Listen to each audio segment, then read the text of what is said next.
besh, tara at samahan nyo akong tikman itong nagte-trending at pinipilahang champurado dito sa Antipolo. Ito lang sa The Bistro by Le Blanc Hotel.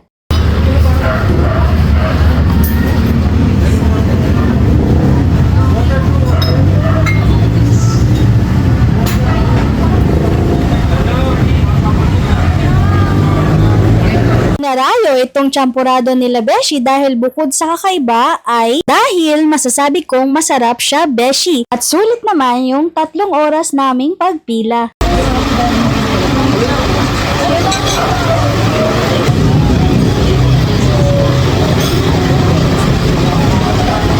Ang lasa ng champurado nila beshi ay combination ng matamis at konting pait dahil sa tsokolateng binuhusan ng gatas. At naging perfect combination siya beshi dahil sa tuyo na maalat at crispy. Naging balance yung lasa. Kaya kung magawi kaya dito beshi sa Antipolo ay a must try talaga to.